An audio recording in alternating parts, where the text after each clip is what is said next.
આગળ વાત કરીએ તો ગાંધીનગરમાં 100 દિવસ ટીબી નિર્મૂલન કાર્યક્રમનું આયોજન કરવામાં આવ્યું, જેમાં ગુજરાત રાજ્યના નર્સિંગની પરીક્ષામાં થયેલ વિવાદ અંગે આરોગ્ય મંત્રી ઋષિકેશ પટેલે નિવેદન આપ્યું છે।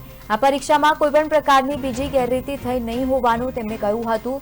એસસી એસટીની શિષ્યવૃત્તિ આપવામાં વિદ્યાર્થીઓને એડમિશન મળી જાય પછી કાર્યવાહી કરી શકાય છે અને ત્યારબાદ કાર્યવાહી થાય છે। આ પ્રક્રિયામાં મેનેજમેન્ટ દ્વારા દુરુપયોગ થતી હોવાની ફરિયાદના કારણે તેમાં વિલંબ થઈ રહ્યું છે। આથી મેનેજમેન્ટ કોટામાં શિષ્યવૃત્તિ આપવાનું બંધ કરવામાં આવ્યું છે। તેમણે અર્થતંત્રમાં ગુજરાત અગ્રેસર હોવા અંગે પણ મુખ્યમંત્રીને અભિનંદન આપ્યા હતા।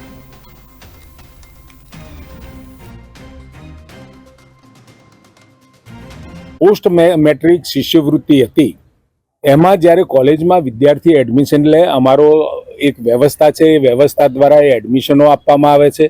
પરંતુ ઘણી વખતે એડમિશનો એસીપીસીના માધ્યમથી એટલે કે કેન્દ્રીયકૃત પ્રવેશ પદ્ધતિ દ્વારા જ્યારે એડમિશનો થઈ ગયા પછી જે સીટો ખાલી રહેતી હોય છે કોલેજ જાતે ભરતી હોય છે અને કોલેજ જાતે મેનેજમેન્ટ કોટામાં ફેરવીને સીટો ભરતી હોય એમાં આપણે આ શિષ્યવૃત્તિ બંધ કરી। એવું ધ્યાનમાં થોડું આવ્યું હતું, એના કારણે જ આ નિર્ણય આપણે લીધો છે કે એક વખત કેન્દ્રીયકૃત જે આપણી પ્રવેશ પદ્ધતિ છે એ પ્રવેશ પદ્ધતિમાં વિદ્યાર્થી એનરોલ કરાવ્યા પછી એ એડમિશન માટે જ્યાં જોઈતું હોય એને મળતું હોય છે અને એ લેવાવાળા વિદ્યાર્થીઓ ન હોય એવા સંજોગોમાં એ સીટો મેનેજમેન્ટને અપાતી હોય છે અને એ મેનેજમેન્ટની સીટો કેવી રીતે ભરાય, પાછળથી કેન્દ્રીયકૃત પ્રવેશ પદ્ધતિથી પણ ન ભરાય અને સીધી એ લોકો ભરી કાઢતા હોય એટલે ક્યાંક પ્રશ્ન તો ચોક્કસ